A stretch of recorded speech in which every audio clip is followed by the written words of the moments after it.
In the Door with Vorso.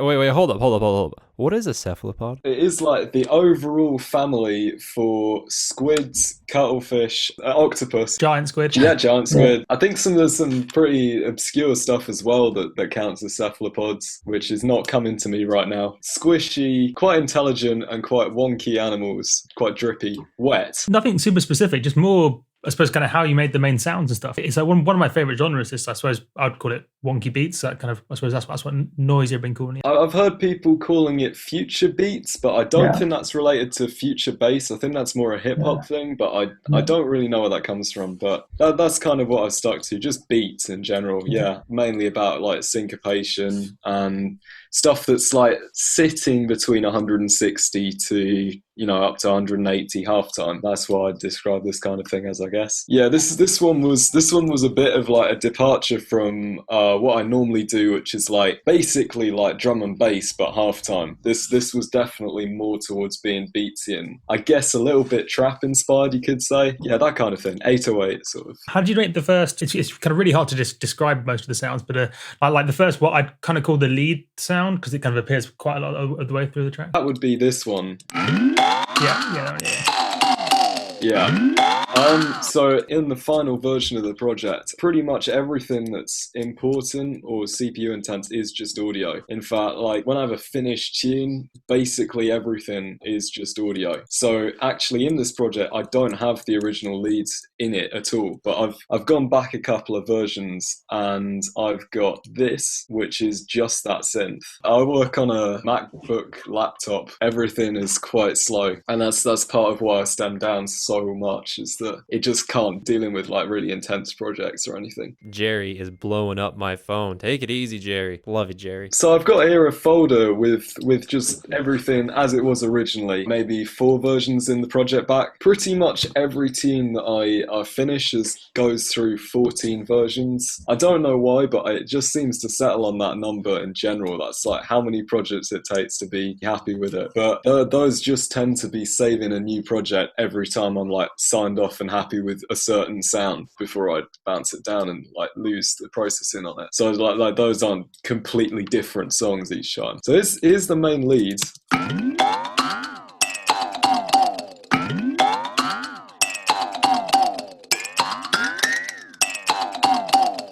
So you can probably hear that's quite like, that's not really as spacious as it was in the final version. So I've added some processing to it since then. The original version of this sound, if I take off all the processing that I've got in this chain, it sounds like this. Which is basically some tiny plate sounds. And when I made this, I found some sample in my sample library. I tend to just search, like, because I've got quite a big library of just that I've downloaded off the internet and people like my friends have just given me. So I just tend to search for something and just use something that comes up and then like work with that as to make, you know, like something different or something weird. So in this, I probably just searched the number 1, and I don't actually know where this comes from. This, there we go. It's that's it. And that's probably from something from like either Nolan or Mr. Bill, or I don't know. When you say Nolan, you mean Frequent, right? Yeah, Frequent, yeah. So I actually read something interesting the other day which kind of describes what this hook actually is, and I didn't know this at the time. This was about a year, it was like last January that I made this. It's Diana Dutch's speech-to-song illusion. And what she does basically is she takes a little bit of her speaking and she takes a small part of that and repeats it a couple of times. And you start hearing that as though it's being sung, like a voice sort of singing, because you start reading a melody or a hook into it. Yeah. So what I was thinking with this is that this sound the rhythm to it isn't programmed by me. I've literally just looped the sounds in sampler and I pitched it about randomly. So I don't know if I can freeze this and show you where it's sitting on the grid, but it's not actually deliberately playing any rhythm. If I just bring that out, it's not really sitting anywhere near on the normal grids. And if I take it to the triplets, It's kind of close, but it's not actually doing anything deliberate. And I just found by looping that kind of started feeling more and more like an actual riff. So yeah, that's where the original kind of hook for it comes from. And then I just layered some like beatsy drums underneath. Basically, what you're talking about, if we're talking about the same thing, you're talking about the experiment that they did when they looped the voice and it was in like a fifth grade class or something like that. Okay, cool. So for those of you who don't know what he's talking about, so basically humans are always trying to find rhythm and basically a riff of some sort. And so they take this, it's some British woman saying something, and they loop a very small portion of it, and they loop it over and over and over, and they played it to like, it was like a fifth grade class or something like that. And they didn't tell the class what to do or anything. They just played it over and over and over, and then they paused it, and then they asked him, it's like, do you hear the melody? Do you hear the rhythm? And then the entire class sung it back together all at once. So that's what you're doing here, is you're like, you're presenting this idea that's technically not, I mean, I guess technically it is rhythmic and technically it is melodic, but like you weren't really following any rules. You're like, I don't know, let's just throw crap around. If you heard it without any repetition for the first time, you might not actually think that's a riff at all, but by repeating it, you slowly get this kind of question and answer between the two, like the first note and the second note. Like this is kind of like the question, then there's something kind of responding to it, and then on the third like repetition of that, I did something slightly different. So it's kind of like it falls into something that is following some music theory, but it's not actually that intentional. Really quick, so to do like the whole question and answer thing, so this has actually raised a lot of funny questions since the one masterclass came out with Hans Zimmer, because in the little preview that they did, the little demo that they put out like on YouTube and stuff like that, he talks about that, oh, this is a question, this is an answer. And so Jerry, who's been on here before, Jerry DeFilippo, I think I said it right this time. All right. He's been on here before, and he was explaining this to me when I was going to Icon. So basically, when you ask a question, your voice raises up. You're like, how was your day? I guess that's kind of a weird question. How are you? You know, I guess that's even a weirder question. But you know what I mean? Like, it's still like when you ask a question, your voice goes up at the end. That's how people know it's a question, because if I didn't do that, I'd be like, how are you? It doesn't really make sense. And then when you answer something, it goes down. I'm doing good. So you could have, how are you? I am okay. You incorporate that into music, and it's a whole different dimension at that point. And so it brings into this whole new like flavor into call and response. Yeah, like I don't really have any particular music theory training that I stick to. Like particularly when I'm working on stuff with Lucas Clockvice, he always has like a strong melodic sense, and he knows a lot of music theory and what he's doing, and he just says stuff to me, and I'm like, if this were in the key of C, the note I'm thinking of would be F. And that's how I work out. So I just do it completely by ear. There is a couple of things that I do stick to, which are stuff like, if you were saying something as a sentence in a musical phrase, would it make sense? Would it have like a good emphasis? And if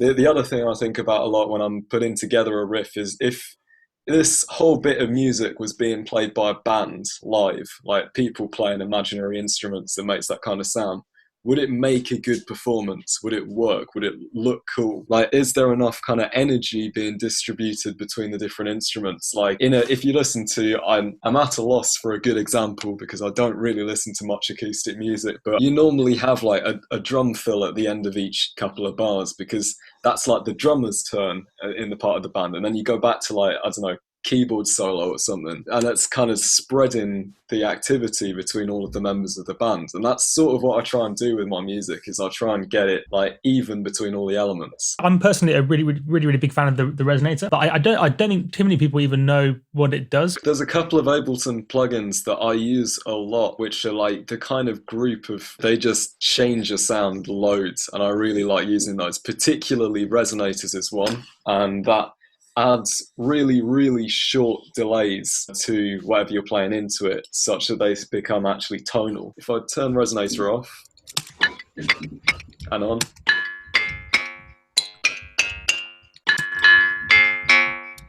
so you can hear that's making it sound like it's playing one note, and that note is G, which is I think the root note of the bit of music. I forgot to check, because it's been quite a while since I opened this.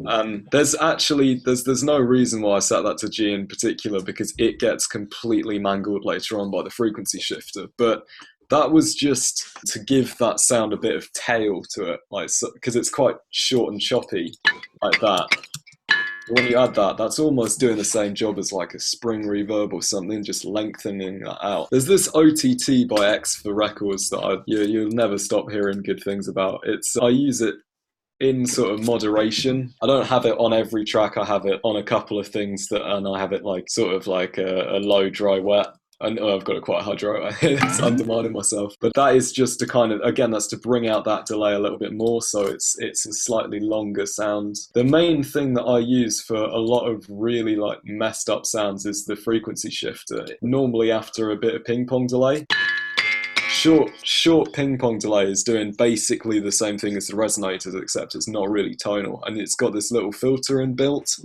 So I like using that a lot. So the frequency shift is where this actually gets the movement from. And if I turn it on, you can hear how that's got the tone, and that doesn't. But I just find the frequency shift is a great way of just absolutely destroying any harmonic relationships you got going on in a sound and making something go from being like normal and understandable to just being straight up weird. That kind of thing. And that is similar to how I did the pluck in my song Needle. It's with some kind of like, I can't remember, it's a similar chain to this, and it just makes it odd. Phaser again, like, add some kinds of, I think that's only on, in certain parts to make it slightly more fill-like. Here I wanted that kind of, like, almost like water dripping or something. I've got a Corpus, which again is another one of those Ableton plugins that is like odd. That's giving it sort of more body to the sound. That's giving it more low-end content. And then Pro Q2, which is just my EQ of choice. I haven't looked at an EQ8 in about a year, just because Pro Q just feels so nice to use. I love the way it shows everything. I'm going to stop selling FabFilter products to you at some point, but not before I finish with this Pro MB, which again is just catching that peak there. I tend to think about peaks quite a lot in sounds. I try and flatten stuff so it sits well together. There's a verb on the end of this. That's just standard like Ableton reverb. That's only on during the fills. I've got this I quite like, this Ozone 7 Imager. I literally just use it for monoing lows. I don't really use it for widening because I prefer to use Dimension Expander by Expo Records. That's an Exciter. That's just giving it some more bite, I think, yeah. That is literally, in this case, it's basically in place of just boosting the highs with an EQ. It's not going to be distorting anything. That's how I got that slightly different texture in the fill. And that's another thing I do with ping pong delays. I add in a short delay and then the dry wet will slowly go up towards the end of a phrase. And that kind of puts certain sounds backwards in the mix. It makes them kind of fade out, but it's not quite like they're just reducing in volume. It's more like they're just becoming more spacious and less at the forefront. And that's basically the whole of that sound. There's some stuff on the whole group which is basically just like multi-band compression on the highs. Looks like an EQ as well. Nothing special, just mixed down stuff. This one is quite interesting. This is the second hook sound that comes in after the first section.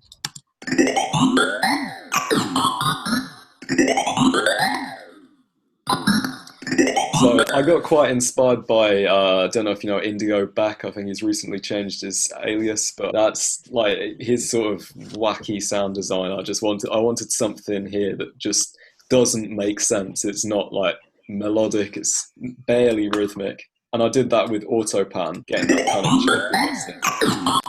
Just because, again, I just wanted it to be absolutely wonky. Like,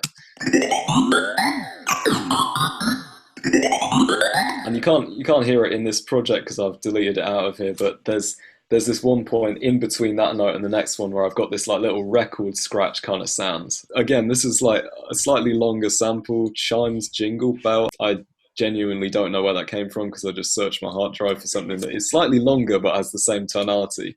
And then I whack the same processing chain on it. So without that, it's just a longer input into the same chain with all of this like weird phasery on it. Yeah, and I did something else here with just the same thing, but much lower. And again, that is actually the main hook pitched down. So it's going half as fast, and therefore that means it's doing half the, because it's so slow that this looping is actually a rhythmic thing. It's basically playing what would be the same rhythm at half the speed, except that the notes restart, so it re-triggers that loop. So this is kind of like not really the same rhythm, but sitting underneath this top one, it's what gives it that extra little bit of pull, and it's the two rhythms kind of coinciding that produces that effect. With creating this kind of like, I guess the word that you guys use is wonky. That doesn't exist in the United States. But Oh right. what would be a word? Ski-wampus? Oh, that's not something here. We're using this ski-wampus kind of stuff. So the question I have is like, how do you go about really finding that nice, gentle area between variation and repetition? Because I kind of feel like the tendency with creating these type of sounds and these type of rhythms and everything is to say bag the repetition and just go hardcore variation. I mean, am I wrong, or what's your thoughts? It's very easy to do that. I find it's very easy to go from something that is quite understandable to something that is just weird and too weird. And I often try and like check if what I'm doing is actually like listenable, because I always aim to make like the weirdest thing that I can get away with being played at like a drum and bass set or something. It's odd, but it's still fun to listen to. It's still acceptable. It's not just random noise or that sort of thing. And it is easy to do that. And I think in an earlier version of this, I did go a bit too far with like strange rhythms, and I had to rein it back in. But I probably don't have that version still on me. But yeah, I find it is just finding the balance. And often for me, what really makes a difference is if I send it to my friends and they go like, nice. Through, you know, Upscale and a couple of other places, I've amassed a couple of like music friends who just will tell me if something is bad, and they don't have any problem doing that. And that is like exactly what I need sometimes, because you don't want to be, you know, wasting time making something over the top and going off on a tangent on it if it just doesn't make sense to anyone except you. Maybe that's your thing. How often do you send it to friends that you want to see if it's working out, you know? Until they hate the tune, basically, and me as well. But yeah, I tend to send stuff out quite a lot, particularly when I make some kind of change that I think is big. And like if I've been working on a bit of music for a little while, that can be like, oh, I've made the snare like 1 hertz higher or something. Does it sound better? But I now tend to not work on stuff for very long. I tend to finish a tune in like sometimes a day. I finished one in 8 hours, which is a new record for me. But like that comes from just I guess reusing a lot of sounds as well for me. Like I do tend to save everything out of every project into somewhere. And then I've got those things for like layering up, for changing, basically making into new stuff. But I think that is something that I've picked up over a little while. It's just like keep everything, just keep it around. No, I mean, that totally makes sense. I mean, like painters, mechanics, you know, as they start out with every little thing that comes in that they have to do, they have to go buy a new tool. Well, over time, they build up a inventory of tools so they don't have to go buy them, so that like they can get the job done faster, and plus they learn how to use the tools better. So that's exactly what you're doing. When you started, you didn't have anything. But as you start making songs and you're saving patches and you're saving presets and samples and stuff like that, well, now you have an arsenal, and the arsenal is just going to keep growing. So it totally makes sense as to why you're getting faster at it. Like it might sound quite obvious to most people that that's something you would do, but originally I just had this computer, and this computer has 128 gigabyte storage, and I had none of this like extra storage and stuff like that. So I used to make a tune, I would finish a tune, I'd upload it to SoundCloud, and then I'd delete the project, and I'd delete the WAV of the tune off the wave of the tune off my hard disk, because I couldn't store it there. And it's like, it's now on SoundCloud, it's safe. Yeah, I'll just basically start as a new producer on each bit of music. That was all I could do really, because I didn't have any extra storage. So now the idea of like rendering out, I can do this, I can render out stems from my tunes, I can keep them safe and can do new stuff. That was like that made quite a difference to me. That was about 2 years ago that I made that switch, and it's changed like a lot of how I work.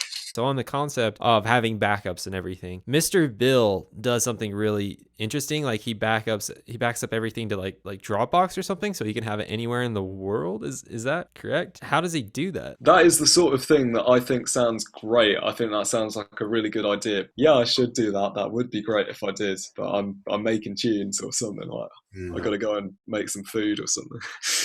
I haven't seen how Mr. Bill does it specifically. I suppose it works the same with like Google Drive and stuff as well. If you just kept all your projects and stuff in your Dropbox or your Google Drive synced folder, then it's kind of clever enough to just keep it up to date the whole time. And what Dropbox is really good at is kind of partly what makes Dropbox is how good it is at dealing with synced things. It doesn't really get confused like some sync things do. Certainly most of Apple syncing gets confused at the first sign of any difficulty, whereas like Dropbox somehow kind of figures it all out. I've just started using Splice a little bit as well, and that was great. Like, I'm working on a collab with Echo, and that was really good because we could just chuck the project between us until it stopped working. And then suddenly, like one day, we're like, project doesn't work. No, so we're now sending it between us just like via email and stuff like that. But it was great when it was working fine.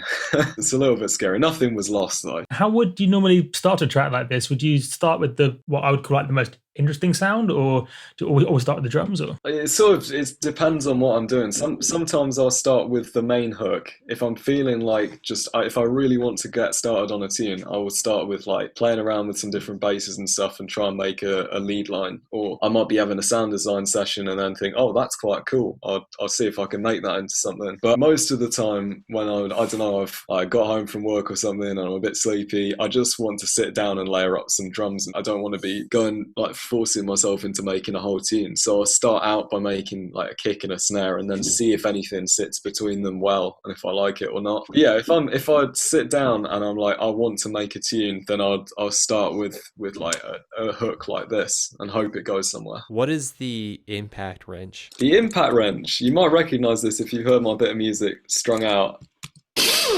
It is actually an impact wrench, which is like a hardware tool, and I got that off Freesound, I think, and I used it in Strung Out as like, I love it as a sort of downbeat sound. Yeah, I just love that sound. I don't know why. It's just like a little... it layers nicely on basses and stuff. So if you search impact wrench on Freesound, then you'll find like that and maybe couple of other versions. This just like opened up a whole world of sounds for me because like I grew up in a very like auto mechanic family, and so I know what an impact wrench is. I've used one since I was a kid, and so but now I'm like thinking about it, I'm like, why have I never sampled that? There's so many cool tools that make cool sounds related to cars. I like finding an area where I'm like, okay, I don't know, like factory processes or something. I'm going to find some sounds. I'm just going to whack them into Ableton, see if I can make something cool out of it. And I just quite like finding like obscure sound sources. I've heard some birds and stuff like that. So what's the laugh? Tell me about the laugh. That is someone laughing. I actually don't know where it came from because it's about 6 months since I put this in, but I do quite like putting in like people noises into my bits of music, and quite subtly sometimes. Like that's almost not something you can hear.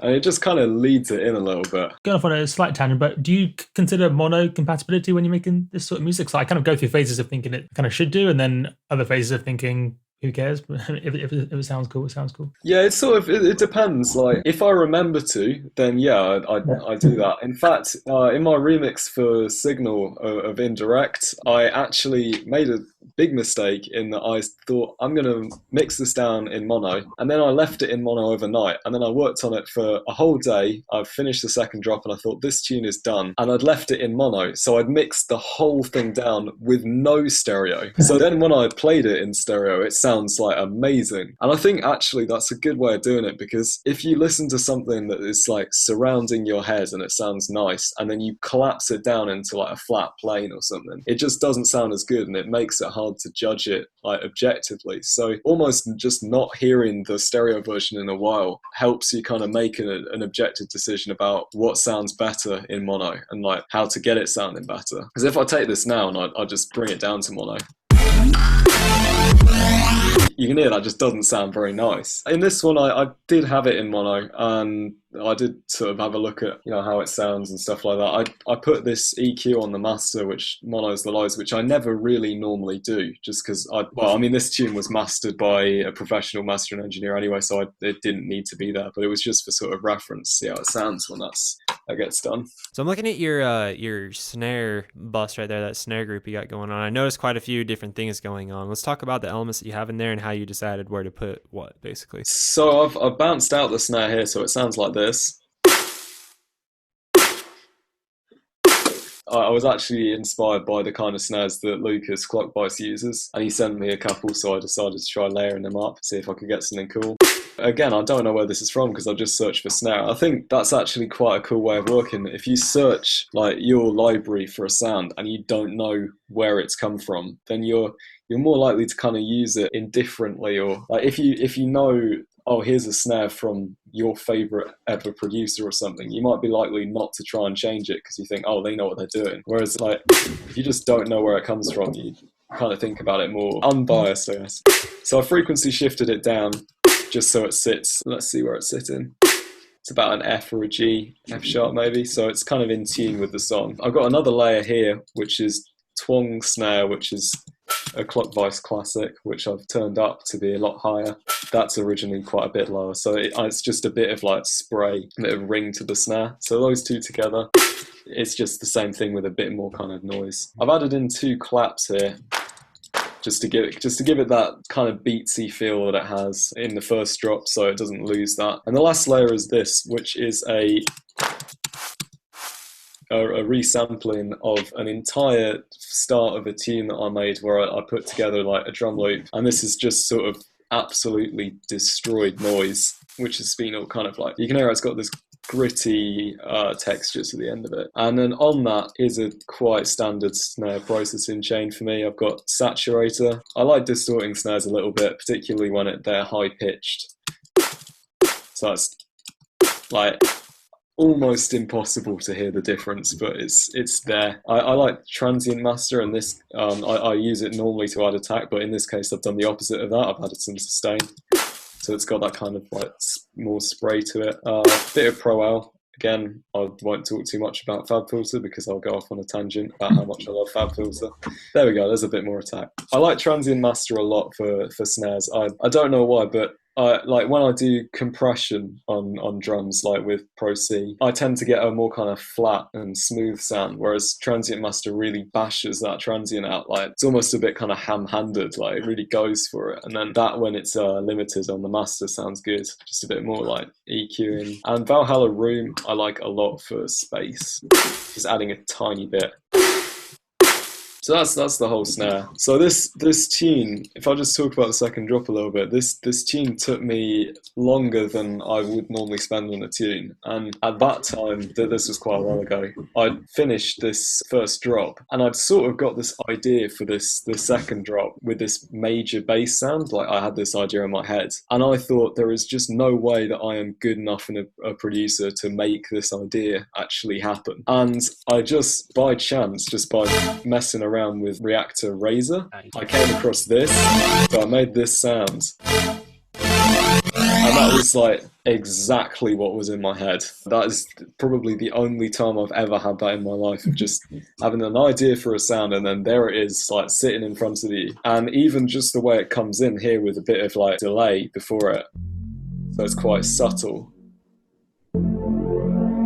Like that was, I've never had that before, and I probably won't again, but that was like just what the idea was in my head.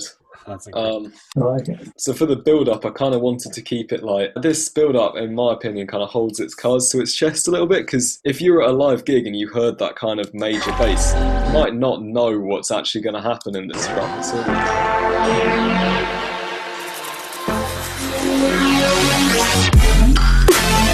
That's why I didn't do like loads of risers and, you know, EDM snares and stuff. What's your piano ting? This was fun. This is a note from Contact Piano. I think it's The Giant. It's like The Giant Piano by Contact, and I like that for sort of cinematic stuff. But I don't still have the patch, but what I did there was I filtered it using Isotope Iris.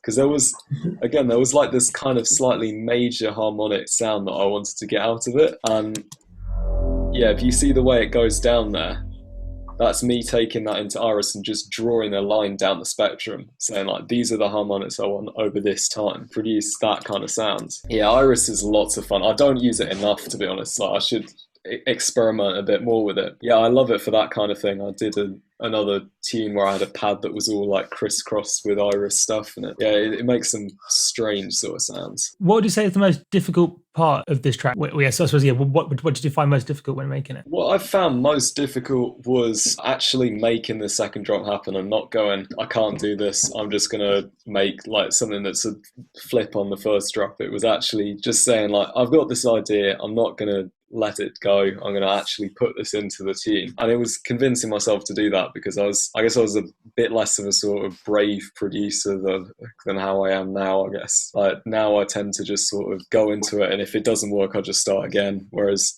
back then I was like, oh, this might make me not like the tune anymore or something. Let's say that Tom went back in time with younger Tom and was like, hey, let's make this song together, but I'm going to tell you some things not to do, or I'm going to tell you some things to do that'll make this thing easier. What would you tell yourself? That is quite a good question. If I was doing this tune again, I'd probably go for that second drop. I'd just have done it straight away without having that phase of like, should I try this or not? It's really loud, that beeping. Yeah. It's really close to the microphone, actually. Oh, sorry. I don't know if there's anything I would do differently in a tune that I've made in the past, because like everything that I've done wrong. I'm glad that I did wrong because I've learned from it. Even if I wasted like hours of my time, I'd rather that than doing it now. So yeah, if I was doing this tune now, I'd probably spend some more time doing some different like sound design, maybe some more like weird elements for the breakdown. But I'd rather have made like the mistakes of not wanting to do that second drop and learn from it than telling myself not to do that. Quite a few people have said that. So basically, because the answer is, hey, from me going through and making these mistakes, I've actually have been able to learn a lot, basically. Even if the certain things don't apply to this project, I actually learned a lot that I could apply to other projects, right? That's what you're saying? Yeah, I think a lot of making music is actually making mistakes and like learning from them, as sort of cheesy as it is to say that. But like the hook from this tune itself was a mistake. It came about just from messing around with a session. And I think sometimes going wrong or going down the wrong path while making something and potentially like losing a bit of time can teach you even more than just finishing the tune effortlessly. How much do you think about what you might call like fan expectations when you're producing? At the moment, I make music literally entirely for myself. I don't play gigs yet. I've got my first gig coming up quite soon, so I don't think about live stuff that much. So and this is basically just a hobby at the moment, so I just make the stuff that I want to and like what I'm enjoying at the moment. And yeah, I do make stuff for like my friends to listen to, and you know, stuff that I like the idea of people listening to my stuff and going nice. But I do primarily just make music because I enjoy doing it, and I don't know what I would do otherwise.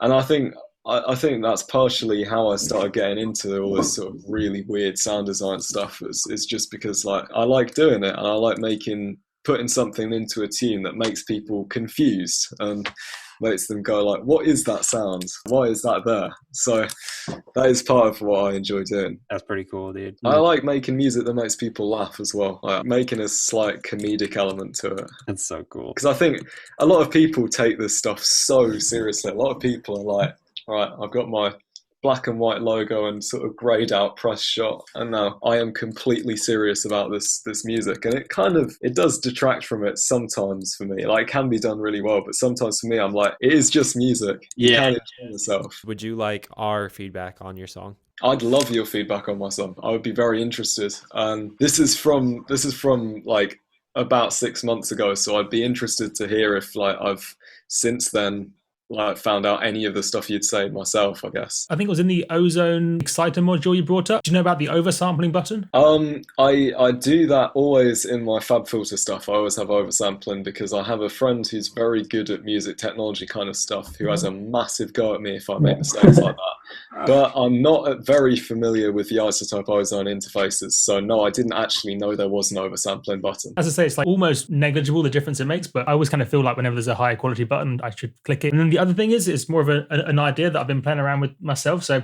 I've been making quite a lot of like feedback loops in Ableton just to make the sort of like weirder noises that people don't normally think about trying to make. And an idea I thought about right at the beginning of this call is kind of incorporating a frequency shifter in the feedback loop, because I think it could sound cool, but I've never actually tried doing it. That would sound interesting. Yeah, I think that could be a cool way to make sound. So I don't think many people use feedback loops, so it's kind of like a way to make things that most people wouldn't really think about making. I have like a sort of love-hate relationship with feedback in that I will have a cool session and I'll come up with something nice, and then I'll hit like some slight difference and suddenly I'll blast my eardrums in with like 100 decibels of sound, or I've got like the perfect pad sound out of it and then it won't have recorded. I'll go off like angry. But yeah, that incorporating a frequency shifter into that, I bet that would sound really weird. I can't wait to try that. Then my feedback for you is actually along the same lines as Adam, because this is such a skiwampus song. You know, there's I like that word.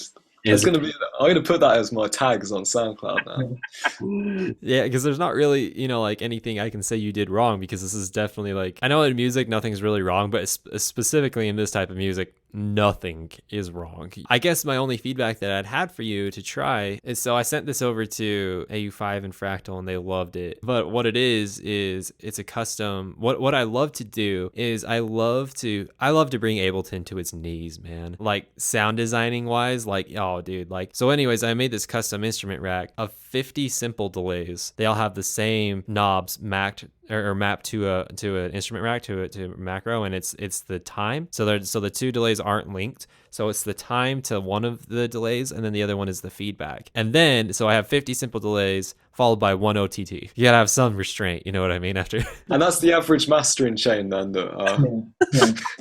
That does sound amazing though, that does. Oh my gosh. It's just like, you know, if you had a transformer portal and you just could like throw something in and have it throw something back out, like a guitar, or like, you know what I mean? Like, or like a flute, and have something come back at you that's like, wow, what is this, you know? Resonators on steroids. Exactly. Yeah. Try it. It's freaking amazing. With that being said as well, on another sound design thing that I want to talk about, I don't understand this and no one can explain it to me. So as you know, because you're friends with Nolan, with Frequent, he loves the granulator and he's talked about it before on the channel, throws his old tunes in and makes something out of it. And it's really, really awesome.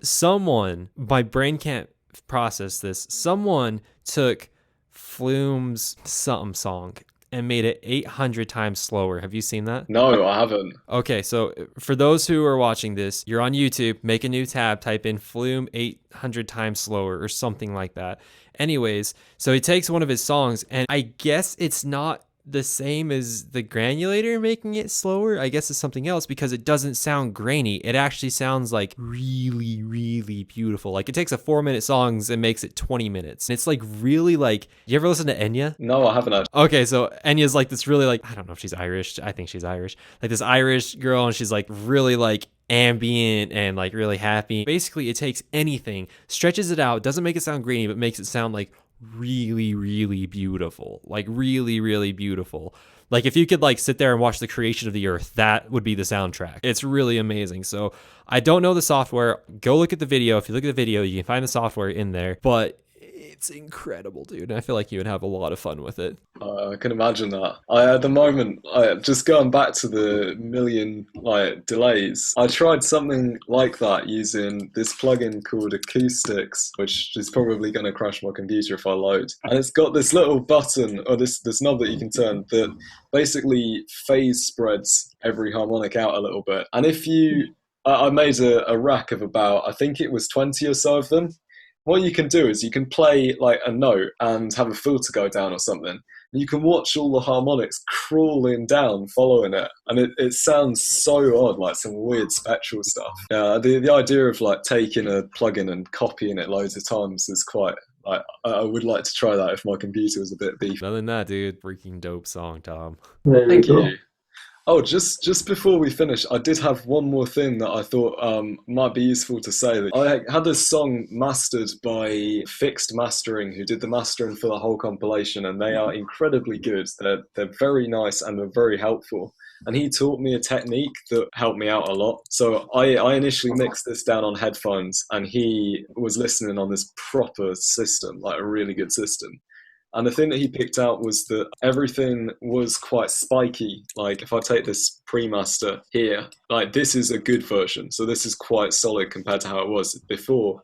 there was a big like dip. Oh, the dynamics were crazy. Yeah, low RMS sort of thing, I guess. But what he showed me was in FabFilter Saturn, my last FabFilter pitch for the day, is if you turn all the drive off and you just have it on one of these modes like warm tape where it's not going to be doing any distortion, and you turn up this dynamics knob to be a bit higher. I'm not completely clear on what it does. It is definitely compressing it, but it also seems to handle all of the threshold stuff, all the compression settings for you, and it's done, I think, dynamically off what you're putting into it. And it just makes it a bit like louder, a bit more compressed, but it's just much less effort than actually using a compressor for it. And you don't need to worry about doing some strange settings that like completely change what you're doing, because it's very subtle.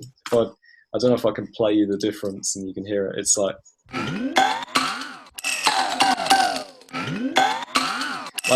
it's slightly louder, but it's also just subtly like more compressed. But yeah, that's a very small technique, but I found it really helpful. I use it quite a lot now. It's not completely clear to me what it does, and I like to think of it as slightly better than like one knob compression, but that's basically what it is. It just seems to me to do a job that would take you longer to do with a proper compressor, but just quite easily, quite nicely, and the result is much better than anything else that I've seen for doing the same thing. So good shortcut. It's quite quick. Yeah, I hope that helps out if you're into that.